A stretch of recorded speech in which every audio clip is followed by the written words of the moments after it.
Welcome to Effing Details Podcast. Vancouver's kick-ass business stories unleashed. Hey, welcome to another edition of the Effing Details Podcast. I am Mark Simmons, and you are? Jill Simmons. And we're happy to have you here today. Our first ask, a little bit of housekeeping. Okay.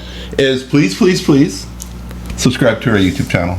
Follow us on Spotify, YouTube, iHeart, Radio, Apple Podcasts, everywhere we make it easy, but the best place to go to find all our links is our website at effingdetails.com. And you can ask us anything at any time at effingdetails.com. All right, so Effing Details Podcast. We are about the effing details and when they matter and when they don't. Right. And we're also, Vancouver's kick-ass business stories unleashed. Absolutely.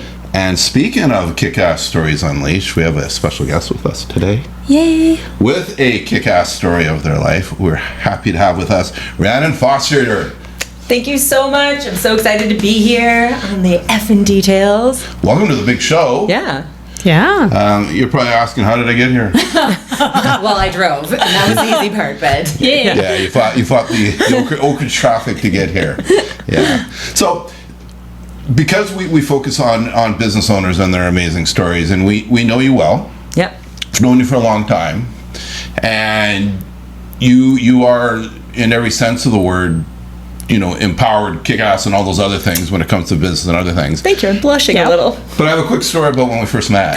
Tell me. First met. Well, it was that we were both part of BNI. Yes. And you were at a meeting that I went to like 9 years ago. Wow. Yeah. Or so. Yeah. And in BNI you have subs, and people love having you as their subs. So when you're a member, you can't be there, you have someone come represent you, and you were representing someone, and you showed up with a hairy chest. I know exactly who this is now. Right? Yeah, like you fully commit. Wow. And you were I don't know who the member was, but man, that was some impressive stuff. That's commitment. Yeah, 100%. It was funny because in BNI, yes, members are asked to bring substitutes, and for the longest time I was subbing, and people would give me a script to read, and I was like, oh, this is shit. Oh, fuck.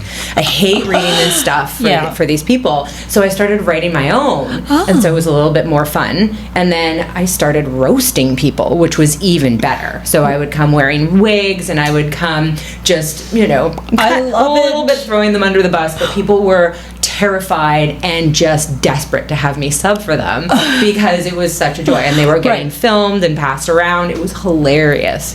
It was some very good times. And if we stretch that into your business, and that's you in a nutshell of fully committing 100% right to what you do. Right.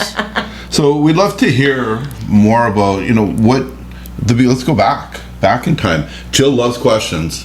I do. She's Amazing. curious. Yes, I do. And what are the questions? How do you want to start your questions? I want to start with, what did you do before you were in real estate? Okay. So that's a super fun question because it takes me back through two places that I'd love to talk about. One is where my entrepreneurial spirit kind of comes from. Right. And after the 90s crash in the market and a bunch of other things that happened, my family was looking to rebuild, so looking to start a family business on Vancouver Island. And it was my idea that we started a party rental business. So much like Lonsdale Rentals, Pearson, something like that. And I would have been 11 years old, and I was like, oh, well, these people just got to bring stuff to parties all the time. This is a great job. And so family started that business, and by 16 I was running it, doing all the bank deposits, making sure that everything was done. I brought in all my friends, trained all of them on how to do everything party, and that became sort of a legacy in the Comox Valley, and party rentals still exist there. And then, but before I started in real estate, I was doing project management. So we'd go in and we did office furniture and modular wall systems that were installed for, companies that were taking over 3 or 4 floors in, say, a Bentall 1 or Bentall 2 downtown.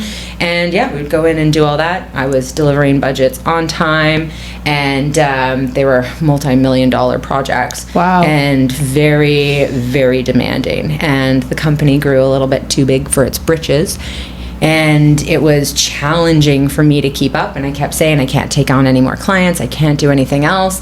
And the straw that broke the camel's back was, hey, Rhiannon, come meet your new clients at a brand new meeting. And my best friend at the time was in real estate. And he was like, what the fuck are you doing? Right. Like, just come over. Like, just write the exam. What's the worst that's going to happen? And I wrote it and never looked back. And funny enough, today, it is my official 15th year in the business. No that way. We're filming this. Yeah. Wow. Today. Wow, there's the chairs. You guys need to cheers this. You have your Yes, here we go. your Cheers. mimosas in the morning. Well done. Congratulations. That's pretty amazing. Thank you so much. Yeah, and I saw that come up in my feed today. I was like, oh my gosh, Yeah. 15 years. It's pretty epic. Yeah. So That is. We planned it that way. yeah, We did. That's how good we are. serendipity. We've been stalking you. Please do. Had no idea. So what did you learn in the event? So you're in the event business. Yeah. I did not know that. That's totally cool. Yeah. What's your greatest learning from there? From that space. From that space, yeah. That dedication and hard work actually pay off, right? And I think there was, because of watching my parents, right? It was persistence. It was a tough time in the market. My dad had been in geology and still kind of dabbles in it. But so he was a geologist and the market went belly up. Right. So there was no money there. My mom had been a stockbroker, so there was no money there. As you can imagine, there was a little bit of chaos, right? Right. But it's grit and determination that saw us through to rebuild something. And then my mom joined city council, and you don't watch somebody go into politics and be adored and loved. Right. They are hated by half of the community. Absolutely, yeah. So again, grit and determination, right? Yeah. And that's that's what I grew up with. So that just became part of who I am. And I'm very, very grateful for that. Yeah. So, yeah. I would say. Do you have siblings? Yes. So when it comes to my family, I say I don't have one of those nice family trees. I have a shrub. Okay. It's like ground cover. It kind of goes everywhere, so it gets really confusing. But yeah, so I have a birth sister, so same mom and dad. I have an adopted sister. I have 4 other siblings on top of that from one set of parents, kind of, and then another set of 2 from a totally different set. So there's a lot of us. Right. Yeah. A lot of arms from the tree. Yeah. Did they all work in the family business then? No. I would have been the only one at the time. Yeah, because the other one was too young, and then the adopted one wasn't of age either. So just curious, so if you were the only one sort of working in the family business, Yeah. were you the only one who took on more of an entrepreneurial yeah. vocation? Yeah. So yes, I am the only one who has started their own business for sure. Interesting. Yeah, of that. Right. Of that trio for sure. So Wow. There's a lot of things I know about you. There's a lot of things I don't know about you. Hope we're going to learn more today. There's some things I can't talk about, but we might get there anyways. But the one thing that always impresses me about you specifically, and I don't see this in a lot of people, is no's never an option for you. Your determination and your drive to just say, fuck it, I'm getting there. Get out of my way. I'm getting there with you in front of me or without you in front of me, but I'm getting there, right? And you do. 100%. And that is it's not a skill. It's like DNA. Yeah. Because that's not necessarily something that you can learn, but it's something you can take and build upon. Okay. And it's something that I've definitely built upon over the years, because especially in the real estate business, you have to have a thick skin anyways to move through things and, to deal with, cold calls and calling people and them hanging up or yelling at you or calling you every bad name under the sun or deals going south. And you have to have a thick skin through all of that. But the other thing that I learned is that to build on that resilience piece, that fuck it, who cares piece, you do have to do a little bit of education too, right? So I've got a couple of negotiating certificates, which again gives you a little bit more, a little bit of the power, and so that you feel that you've got negotiation on your side. You've got, this class, and it really is. It's not an easy thing to build upon. I've got to go and turn that off right now. No, that's okay. This is good. I don't mind the beats because you're working here, and this you're is working, part of your business. So. Yeah. You're busy. Sorry about that. No, not at all. Yeah. I didn't know if it was you or me. No, definitely my phone. That's my bad. That's fine. I know it's not me because nobody messages me. Stop. But resilience is something that's super important, I think, in all business for all entrepreneurs, right? Because if you don't actually have that, you can't pivot. You can't turn on a dime. You can't make a quick decision, and you cannot actually see something through, right? Which is the most important piece. Do you have your tones on your phone for various different people? For all different things. Oh, that's cool. That is funny. I have a question, or I have an observation. Yeah. So, what I know about you is that you are really big into, is it football, soccer? It's football, European football, soccer here. Correct. Is that correct? However you... We're totally into sports. Right? It's like, yay, sports. Yeah. Yes. I actually watch a lot of sports documentaries on Netflix, Nice. like a lot, and it helps me educate me on the sporting life, which I'm not super well versed in. However, I find one of the general themes between the ones who are very successful is they have this mentality of, I'm the best, I'm number one, I can do it, and even if they don't win the game, it doesn't matter. That's not going to they're going to get out there and give it their all. Being a huge sports person that you are, do you feel that that's really, do you take those lessons and do you watch that and do you absorb that and incorporate that? Yeah, 100%. I played a lot of sports as a kid. So I was a field hockey goalie, and you don't become a goalie in anything and not have a screw loose, right? That is, you're the only one on the field, right? So you have to be the best, right? And you're the last man back. You're the one who is challenged all the time, and so you learn to play well with a team, but be a very strong individual. Right. So I did field hockey goalie. I was a soccer goalie as well, and those kinds of things really do give you knowledge for being able to work through problems with people, for being able to be creative in a space, and it makes a huge difference to have sport behind you. And funny, so it is English football, as one might say, or football as I would call it, but that's the football you play with your feet, not the one you play with your hands. Oh, yeah, there you go. We're learning something today. No, but it's pretty spectacular, and as you know, because it's such a passion of mine, I travel around the world and I go to all the World Cups. I've been to Russia, Brazil. We just got back from Germany last year because we were at the Euros. And then obviously the World Cup's going to be here next year. So Canada, US, and Mexico. And I just applied to be a volunteer there as well. So hopefully I get to do some dancing and, in one of the ceremonies and, meet some players. Who knows? It'd be super fun. That's amazing. Yeah. So you're what I call in my coachy world, 100%er. Yes. Oh, yeah. You commit 100% to whatever it is you do, which is probably a good key to your success as well, is because you're committed. Also a huge downfall, though. So Sure. Very specifically, so for the last 5 years, I've been trying to build a real estate team, and my level of commitment is what I fucking expect. Right. But nobody has my level of commitment. Right? So, and it's hard in that respect to constantly be wanting to build something that is huge and amazing and big and that I have this huge vision for, but I need people who are just like me. And I can tell you it's hard to find.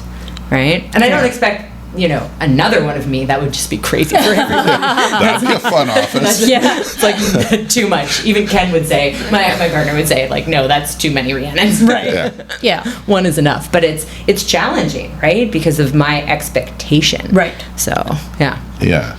That's so what advice would you give to someone who is trying to build a team, real estate or otherwise? Because what I look at it when you're building a team or you're partnering, like for Jill and I doing the podcast and that, or working with business partners, is like any relationship.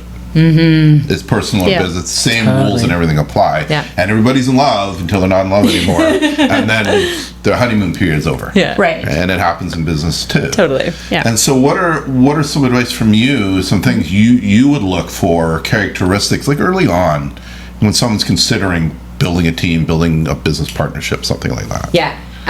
First thing is know the vision, right? What you actually want. And then the second part is learning to play to everybody's strengths, right? So number one thing, even when I was building this team, it's the person that's coming in, they have to do a personality test. I have to see how they're going to slot into everything. Are they actually going to be able to do the job that I want them to do based on their personality? Maybe they won't. And even though I think they're a great fit, they're not a great fit, right? And so that's anything. It's how do those puzzle pieces actually fit together, and whose strengths can you play on or draw from, or is there parts of a personality that just need to be completely ignored, right? So it's stuff like that that actually makes the difference. If that makes sense. Totally. Absolutely. Yeah. Tell me about some or one of your most difficult clients, if you can. Yeah. Just general. Name names. Right. If you can. No. I've got a couple of different versions of this story. Okay. So, yeah, I know. I think There's Mark and Jill Simmons. terrible clients. The hardest people to work with, and they came at the beginning of my career when I had to take on everybody, or that's how I felt, right? So I would take any client, anytime, anywhere, and I didn't have much of a filter because I didn't feel probably worthy enough in the business, and I still needed the money, quote unquote, right? And in doing that and just taking on anybody who wouldn't listen to me or wouldn't trust my expertise, that made for a bad transaction in more ways than one, right? So having an overpriced listing that you can't sell, not having a communication structure that was great, those things always, tended to break things down very quickly. I had one client who had a terrible relationship with their tenant, and we were selling the property. And that tenant would do everything in their power to make my job a living hell. Right? So everything from leaving dildos all out, all over the place when we were doing showings, to ensuring that the trash bags were not taken out. And I had to reframe everything with the client and with the tenant to be able to move this thing forward and to finally get it sold. But it's, relationship is the most important thing, right? And no matter what it is, professional, personal, but it makes a huge difference. But without the one piece that I always think of is communication, it's just not possible, right? Yeah. You're at a loss and a disadvantage. Yeah, I mean, we've seen you firsthand deal with difficulty. Absolutely. Dealing with us, not necessarily with us, but working through it, and you weren't even in town then, and it was like there was a lot going on, and you obviously your professionalism and knowledge and expertise and years in the business helped with that. It really did. For sure. Yeah. So I heard too, not everyone's your client. Oh, no, not at all. Oh, not these days. Yeah, right? No, it's nice to be able to be picky though, right? Right. And to get to that point. But that's the hard part to get to in any business, right? Right. Because especially when you're starting out, you're like, oh my goodness, it's a client. I'm so excited I have one, right? And you've got to do all these things, but you might be bending over backwards for someone who has no loyalty to you, who really doesn't give a shit. And it's so challenging and draining. And then you make it to the end, like I've been there where I got to the end of a transaction, I feel like, why the fuck did I just do this? Yeah. This is pointless. Totally. Whereas if I can sit down and choose my clients and who walks in the door and be comfortable in saying, listen, actually, this isn't going to work for us, but I got somebody great I can refer you to. Right. Yeah. It's all good. Do you ever watch those reality TV shows of real estate? Selling Sunset? Selling Sunset. Yes. Do you watch Selling Sunset? No. You don't watch? Have you ever watched any episodes of Selling Sunset? I think selling something, I don't know, New York or in New somewhere. York, something like that, right? And because it's just, It's so contrived because it's obviously not real by any means. It's what? Yeah. What? Are you? The hard part about it is, though, that so many people get into the business in real estate and they think that's how it works. Right. They're like, oh my God, I'm just having mimosas all day long. Oh, sure, I'd love to show your house. It's $50 million. Like, it doesn't fucking happen like that, right? It's hard work. It's being on the phone. It's making the calls. And people see that on TV and they're like, I can totally do that. Yeah. Oh, absolutely. And then from the client, from the customer side or the public side, they're going, well, realtors are making $200,000 commission. Yeah. It's a good job. And they don't do shit. Right. Right, and they don't do shit, and they show up, and they've got a very short skirt, and the heels are up to here, and makeup plastered on their face, and all they do is walk around, and So and I can tell you that's not the case. Like, I have a pair of boots in the back of the car in case I've got to, like, traipse around, you know, an extra outfit just in case. Like, you never know what's going to happen. Right. I know firsthand. I saw when I was in real estate, my very first transaction as a buyer's agent, turned like $18,000 into $5,000 take home really quickly. Very fast. Like really quickly. Yeah. That's the reality of the industry. Totally. So that's why you're always having to hustle and because it's numbers. Yeah. But I feel almost as if the real estate market or agents are kind of like it's free for all to be picked on. Because I hear this a lot from people, you know, I've seen the memes and people they just have this connotation because of these reality shows, I assume, you know, of a certain person and that they barely work and that they're, you know, just driven around all day long. Drives the Porsche and wearing Rolexes and, you know. And you have all of these assistants that do everything and you just show up and you're selling a house based upon, you know, your vehicle. And it's not the case, right? I mean, it's truly grit that gets you through. Sure. And I'm about to be in a real estate conference next week and with a whole slew, so there'll probably be 5,000 real estate agents there, and they're all high performers wanting to change their business to make it even more profitable and better. And it's, you know, being in spaces like that where, you know, where there's no judgment, right? Right. Everyone's doing, you know, exactly what they want to do to create their careers. So the noise from outside and from, you know, the public, whatever they think, have it, right? Have at it. I don't want to work with you if that's what you think I do. Right. Is it a bit of the fake it till you make it? Sometimes it is. I mean, I'm pretty sure my first 2 years were fake it until I made it. And definitely, like, I remember my very first transaction was crazy. The market wasn't even amazing. It was 2010. And I literally wrote a handwritten note and it said, it's a new year and a new opportunity to sell your home, because it was a listing that had come off the market. If you want to sell it fast, let me know. And they like literally phoned and responded, and I was like, oh my God, this is the greatest thing ever. I'm gonna write these handwritten notes forever.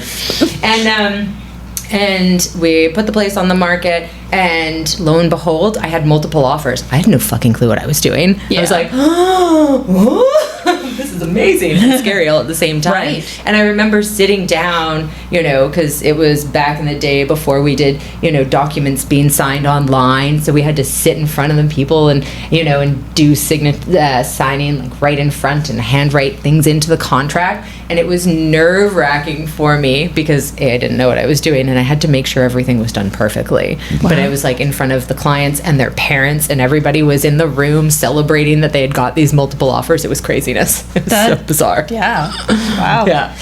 So, I've heard through the grapevine that AI is becoming, you know, the next sort of tool to use in real estate. Are you using AI in your business at all? 100% I am. Oh, wow. Yeah, so I've actually been training real estate agents to integrate AI into their business since 2023. Mm-hmm. And so this year I took it to another level and joined up with a trainer who's been in the industry on the real estate side for 20 some odd years. So, and we took it across Canada, and I helped train in a bunch of different places across Canada. So for agents to get a feel for AI, integrating it into their business and how it could help. And so right now I'm just at the tail end of finalizing my real estate course specifically for that. And so I do private trainings right now for agents and for teams so that they can actually learn to integrate. So yeah, it's pretty spectacular. So That's exciting. We'll put all the information in this as Yeah, well, but of course. how can someone get a hold of you if Yeah. they want more information, want to connect with you? Phone me. 604-999-4587 is the number. Just All right. give me a call. We'll put it on the bottom of our YouTube video, but we'll also have it in all the descriptions. Don't email. Give me a call. Yeah, Okay. totally. Yeah, you are definitely a pick up the damn phone Yeah. Kind of girl. kind of person, absolutely. Can you glossed over it when you were talking about Europe and going and volunteering. Yeah. That was dance. Dance, yes. Yeah. So I want to, if we can circle back to dance. Oh my God, huge part of my life. So, and I don't think, so, despite the fact that I'm in an industry that requires me to know my numbers and, follow spreadsheets and do all this other stuff, I am a creative and I'm a performer. I think everybody knows that about me by now. But more than that, I started dance in 2018. I started doing heels dance, right? So something just a little bit for myself that only I get to do with a bunch of other amazing humans. And this past year, I moved from just doing regular dancing into burlesque. So it's a totally different feel, and the switch from one to the other has been transformational for me. So it's absolutely incredible to be able to get up on the stage and just have absolute fun and be in an element, right? Right. And that is the space that I love to live in, and I don't think that I knew how transformational that shift was going to be for me, but I feel like I've hit my 40s and I've hit a stride, and now everything is coming together, business-wise, creativity-wise, and dance really helps fuel that. So, What did you have to let go of for that to come out? Well, what's funny is,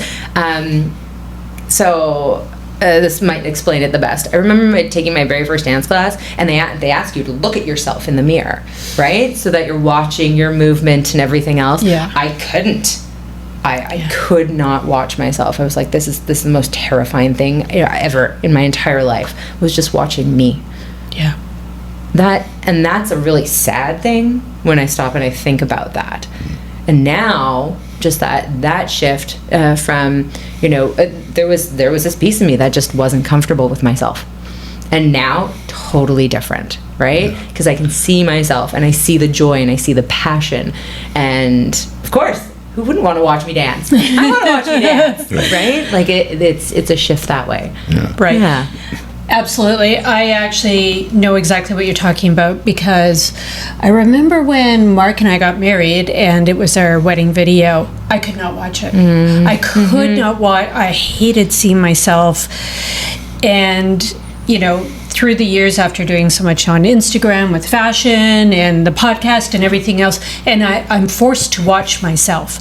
And I know what you're saying, when all of a sudden that's a piece that you can take back, and you actually look at yourself and you can accept it all. It's very empowering. Exactly, yeah. It comes from a place of empowerment then, Definitely. Right? I have a dance background of ballet. Oh, nice. I didn't know that. Yeah. So, ballet is just all mirrors. Yeah. And everything is like structure and proper, and so I think after, when you're a child watching all of that, sometimes it can do the reverse on you, and that's why I just hated seeing myself after that. Yep. But now I've taken that back. Yeah. And I get it. I mean, and I was a chubby fat kid, and growing up and all that, and only recently just dropped 60 pounds personally. Wow, 60 pounds. Yeah, so it's a huge shift and a massive change, right? That is. And into a totally different space of feeling comfort and like I feel like me now. Okay, Yeah. gotcha. That's a big statement. huge. That is very big. Yeah. Well, and there's a lot of things that have just sort of all come together to make this, the way it is. I hit my 40s and lots of things changed, right? And I am now in a space after a divorce, after, finding the love of my life, after, getting, my real estate business finally cooking, starting this AI project. Like, this is how it's supposed to be. Like, that's how it feels. Yeah. Right? So, Jill and I have talked about entering the fuck it stage of our life. That's exactly what it is. Right. Totally. It feels like that. Oh my God. Yeah. That is what it should be labeled. Yeah, it's the fuck it stage. Now, like, other people's opinions don't matter. Yeah. It doesn't mean they're not there. No. You're just not giving them the energy they Yeah. Right. But you're really good at that, at not giving things energy. Some days, yes. I will. Truthfully, it's always a work in progress. It's true. But definitely getting better at it. Yeah. It's released us, and because I think on the other side, before fuck it is stress, and after fuck it, there's some freedom. Yep. Personal freedom, mental freedom, enjoying life, and care. Not saying you don't care. You just care less about the negative things around you, right? Well, and not giving something, not allowing something to rent space in your head at all. Yeah. That's right. I get it. So, introvert or extrovert? I mean, you are extrovert to outside. Doesn't mean you. How do you? Oh, I'm a full extrovert. So you agree Yeah. you are energy. Okay. No, and that's where I recharge is with people. Okay. Right? I mean, I don't mind being alone. It's fine. Like, every night I take a bath. So Right. I have personal time, yes. But that's not where I feel like I become me. That's not where my superpower lies. Right. So, Yeah. I learned from Jill what fine means. Yeah. Fine does not mean good. No. It's just not great. Yeah. How you doing? She goes, I'm fine. I'm like, oh. What's that? Fucked up, insecure, and neurotic, and something. Yeah, something like that. Yeah, absolutely. It's interesting because I'm a little similar in that I love chaos. Like, I like to see it. Like, if I look outside, I want to see energy, action, chaos. I don't necessarily have to be in it, but just seeing it and being around it makes me feel alive. Yeah. No, I get that. Yeah. But I'm not necessarily an extrovert per se. But yeah. So what's a moment or a defining moment for you when you had, if you had an aha moment, like, I'm fucking awesome at this? Oh, like at just being me? Or everything you're doing, like, it's that acceptance thing. Yeah, I think I think that came the very first burlesque show I did, where I realized that everything had fallen into place. Right? Nice. I'm on stage with my best friend Amelia. She's my dance wife, right? and just having the time of my life. Right? And I just know that this is how it's supposed to be. Right. Right? Work hard, play hard. That is the space I want to live in. So what would you say then is the lesson in that for others? Your real estate. You took on something that you're like, oh. Yeah. But that's the thing that gave you the moment of clarity. Yeah, and it's part of that is getting out of your comfort zone. Right? And I know lots of people talk about it like, oh my God, get out of your comfort zone. Right, Everything's it sounds so trite and contrived, but it's so true. Right. The moment you step over that line and you try something new is the moment you're learning, you're in curiosity, and you're in a space where you're open. Right? Because you can't learn, you can't grow, and you can't try new things from a closed off space by any means. You have to be willing to just try it, right? Yeah. Because in the end, what is the worst that's going to happen? Really? You're not performing brain surgery here, right? No one is really going to die. So why not just take that step? Yeah. Right. We have that with our effing details. We've always said that. It's about letting go of the details, except if you're a surgeon or building like a really tall building. I want attention to detail, or flying us somewhere. Yeah. But other than that, as you're saying, worst case scenario is what? no one's going to die. Yeah, you Right. trip So, and fall. move forward. Like, who cares, right? Pick yourself back up. Did you find a difference in being a real estate agent between if you were a female or a male? I don't think so, actually. I know that a lot of people have talked about, real estate being a male-centric, male-dominated, profession, except for the fact that I don't actually notice that because, and actually the numbers don't say that that's the case too. Right. So there's more females. I think NAR said maybe 2 or 3 years ago that it was like 57% of agents were females, but that would have been in the States. So our numbers in Canada are probably pretty similar, and that's what you notice, right? It's almost an equal balance. I'm negotiating with all kinds of people, so it doesn't really matter. Right. I never really noticed it. I'm sure on the development side, it's a little bit different or in different pockets, but as a residential realtor, it's all the same. Yeah. So when we talk to people, and even for ourselves, we put forward like a good step on us, like, oh, things are great. Mm-hmm. We don't necessarily come from great all the time. Yep. I feel it's important to hear sometimes, not everything, but what were our struggles growing up, or what are the things that we actually had to get through to get here. And maybe it was always great for you. I don't know, or maybe it wasn't. But what are some of the things the challenges that you faced that you really had to work through? Because I know when we face challenges growing up, we can go one of two ways. Yeah. And go down a really shit path for us. 100%. Or we can plow through it and find whatever it takes to move. Yeah. Yeah. This is gonna get a little heavy. Nope. When I was growing up, much younger, so I grew up in Ontario, and my birth mother was sick, mentally sick. So she had what's called Munchausen by proxy. Oh, yeah. And I was the by proxy. So, and in Munchausen, for anybody who doesn't know, that's where someone fakes illness to gain attention. By proxy is they make somebody else sick so that they can have the attention. Right. So I was made to be ill a lot of the time. So I was in and out of the hospital, over to see doctors, problems with my teeth, anything that you could imagine. And my birth mother got all the attention and the people constantly saying to her, oh, you poor thing, your daughter's sick again, right? So she was constantly gaining the attention from all of it. So I was in and out of the hospital, and what tends to happen with Munchausen by proxy is it's always a mother. Very, very, very rare that it's a man. It's the firstborn, which I was, and it's normally a girl. And so I had all of those things. The other thing that's very prevalent is the mother has normally been sexually abused or had something along those lines happen, which the rumors were all there about that with my birth mom. But the other thing is I'm extraordinarily lucky because not everybody gets out of it alive. I was, made to drink sour milk. I was fed bleach as a kid. And let's just say I was super, super lucky. My parents were divorced. I went back and forth between two homes, and it was just by pure chance and pure luck that my dad asked me a question. And I said, and I just said everything because I was a kid. I was like, I get beaten. This is the stuff that happens to me.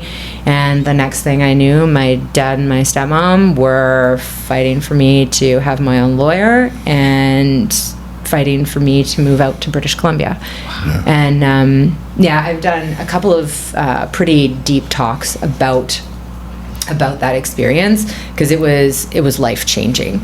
Right. Absolutely. And I've seen multiple documentaries, read multiple books from other kids who have survived, and read about a bunch of them who didn't. Right. And it's harrowing because it's not something that you can get out of. And so for me, for the longest time, I had problems being able to trust myself because I put my faith in my trust in a woman. And of course, like this is what children do, right? But it was blind trust, and I grew up thinking that blind trust or trusting anybody was a terrible idea, and even worse so, I couldn't trust myself. Yeah. So I went through a huge period of time where that was just how I felt. So part of my becoming a performer was putting on a mask and pretending like everything was okay, even though it wasn't. Yeah. right? And I know a lot of people have been there before, where they're, you know, like just gotta get up and get through the day, and so you become somebody else.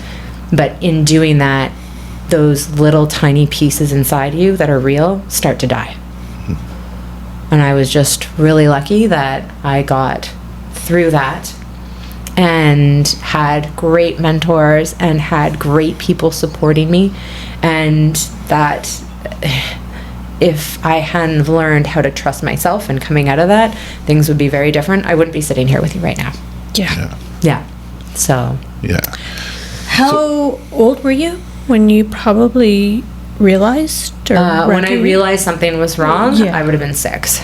6? Yeah, and I knew something was wrong because it was, you know, I wasn't like everybody else. You know, I was always sick, always, and nobody got. My sister didn't.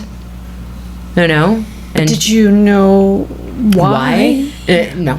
Okay. Not entirely. I didn't. I realized where everything was coming from probably around the age of 9, and that 3 years of it. Yeah, that's very. And that I knew that this was wrong. Yeah. Right, and there's not much you can do. And it was back in the day when, you know, it was really unpopular to take kids away from their mothers, right? Because moms always know best. And you would never put, you know, a child with a single father. Yeah. Like there was a whole other societal thing going on at that time, which made it really, really challenging. Yeah. Absolutely. Yeah. So, thank you for sharing that. With Yeah, you're welcome. So there's a part I didn't know, and I wasn't trying to guide you into No, a place. I had no idea. But I appreciate you sharing it. Well, because that's, you know, it's not just about getting over something, but that's where resilience comes from, right? Is overcoming something so huge, and what in some cases is so painful, right? Yeah. And, you know, I've forgiven my birth mom for all that stuff, and, you know, we just don't talk. Yeah. Right, absolutely. No, I completely understand that. Also, you know, mental illness is such a complex, very much so, you know, and it would probably, you know, take you a lifetime to ever be able to reconcile all of it. And unpack it, right? And unpack it and trust and all sorts of stuff, you know, and that's pretty remarkable because everything in your life could have gone a very different way. So many different ways, you know. Yeah, I could have been dead as one 100%. thing. On the other side, you know, my dad and my stepmom didn't have a lot of money, but they fought tooth and nail to get me, you know, and to get custody. So, and that's part of like where I feel my resilience in watching my parents, like my dad and my stepmom, watching them, that all of that is instilled in me. Right. So, and I'm very fortunate that way. You are. So nowadays we're more aware of mental illness. There's a lot more resources. Not perfect, but there's a lot more resources. Totally. There's a lot more things. And in the end, we never know how each individual person is doing. We're really good at hiding shit. Optically, I'm fucking awesome. I mean, that's what Instagram's for, right? Oh my God! Look how great I am, right?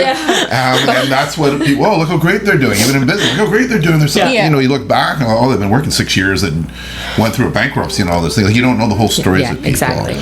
And so, a takeaway from your journey for me was the moment of change for you was when your dad and stepmom went. That one conversation. And so the learning in that is, if you're a grown-ass adult and you're sort of feeling something or seeing, like, check in with kids, ask questions, be curious, and ask more questions. And never be accusatory and never judgmental, ever. Right.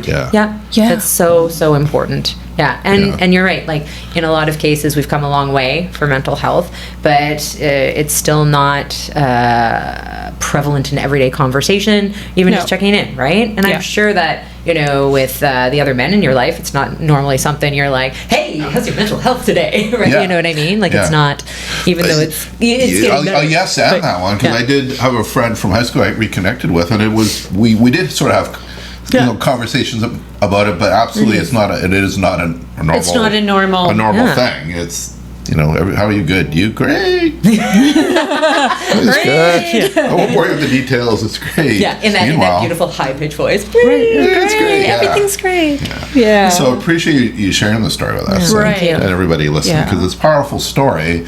And 15 years in real estate today. Yeah. Look where you are now. So exciting. Yeah. Here's to another 15. Oh my God. Hey!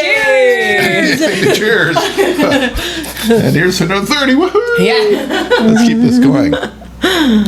Yeah. So what's been something like a really unexpected win for you? Came out of left field. You didn't know. It's like, holy smokes. Yeah, I would say this AI stuff actually is a huge, because I'm not techie by any means, right? I mean, I can get around a computer and do all that stuff, but I find this so fascinating, the amount of things that you can do. And I'm setting up the back end of my year so that I can do all my real estate stuff, but then start taking a coding program. Like, that's how excited I am about this. Wow. And this is not my realm by any means. Like I said, like, my freedom is dance and everything else, but I find that there is so much freedom in this technical space that it's bizarre, right? That's great. Yeah, I mean, you can ask Ken. I mean, he's like, I have no idea what she talks about, but she seems really into it. Yeah. Right? Yeah. But it's true, and I love all of that, and being able to like translate that into my business or help other people with theirs is like super cool. But yeah, AI came out of left field, and there's something about it that rubs me the right way, and I'm just like, oh my God, give me more. Like, I want to be involved in this conversation.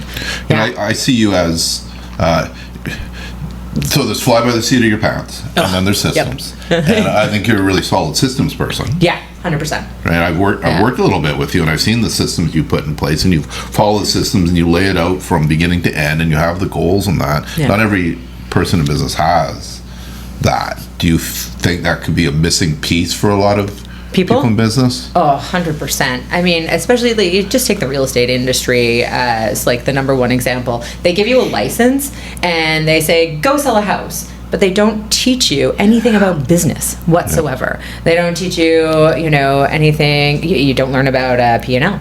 Your profit and loss. Like, why would you set goals except for maybe, trying to make 100,000 one year? Well, you should probably understand where that money is actually going. There's a cut for the government. There's a cut for your brokerage. There's a cut for your marketing. Like let's actually have a plan in place for what you're going to do about this cash. Or you need to realize that no, you need to be making triple what you're making to pull in a proper take home, right? So like actually putting that in place and then building out on top of it is the best way to go. Same in B&I, same in absolutely anything. The systems and structure are there to ground you, right? And you can be creative over top of that all you want. And that's where the real creativity should be, right? Yeah. So I hear a client calling. Yeah. And as a realtor, as I know you are, you're probably in your head going, oh my God, this could be a... and then it's probably like Ken. That's probably Ken. Yeah. We say about systems, the systems are there. The systems work if you work the system. Yeah. If you work in the system. 100%. A lot of times. I'm sorry. So my fault. Oh, no? There we go. Cool. So, 20 years from now, what's somebody's talking about you, talking about your life, we're talking about Rhiannon. Yeah. What is a detail you hope they don't leave out when they're talking about you? That's a really interesting question, right? And I think the most important thing that I would want someone to remember is that I made everybody feel special.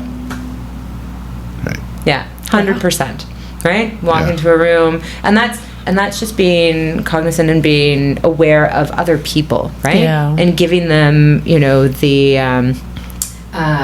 the attention they deserve, and giving those individuals, your full attention. Like that I think that would be it. Yeah. Rhiannon made me feel special. Yeah. Yes. That's pretty great. Yeah.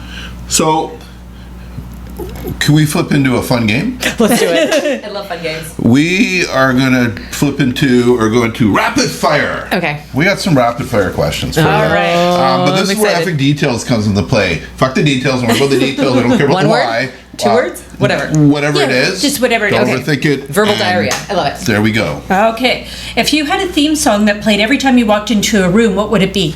Every day I'm hustling. Wow. Every day. That was great. I love that. If you had to give a TED Talk tomorrow, what would the topic be? Oh, it would definitely be on real estate. Yeah. Yeah, obviously. Okay. What's your, we may have just already heard it. What's your go-to karaoke song? That's not it. I would have to say Bohemian Rhapsody. Oh, Really? that's Yeah. a long one. Love to hear you sing it sometime. Yeah. Yeah. That's a tricky Oh, one. like the notes are not there, but I will fucking go for it. Yeah. That's pretty great. And they get you a lot of stage time, too. Because of Obviously. Well, that's what I was thinking. I already had the interpretive dance going along with it. Okay, one detail you always pay attention to.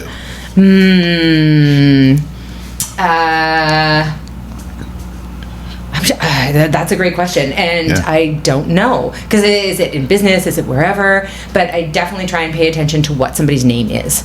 Ooh, Oh, right? good. Nice. And especially, if you're at a restaurant and the waiter comes up or the waitress and you're saying, "What's your name?" That is a detail that I like to have, so you can Yeah. refer to somebody by their name. Yeah. Yeah. That's a great we detail. go. 2 more. If you were a superhero, what would your power be? Ooh. I want one of those lassos of truth. Oh my god, like Wonder Woman has. Like, You kind of are a superhero. yeah. So you just need to get your lasso of truth. What's your fuck it moment that changed everything? Oh, geez. Yeah, definitely getting up on stage and dancing burlesque. That Okay. was probably Yeah. a pretty good one. And actually, the very first time going out as an adult and dancing on stage in 2018, my heart was like, go, go, go, go, go, go. And then I was like, I can do this. Good. Totally different. Yeah. Yeah. Super fun. That was cool. Yeah. That was fun. Thank you for answering that. Hey, no That was problem. great. Thank you. What for you still keeps you up at night? Oh, so where do I begin with that? The market, for sure. Because at any point in time, something can change and business is totally different. Right? Yeah. So that does. My dad aging. And I say that because he lives in Peru.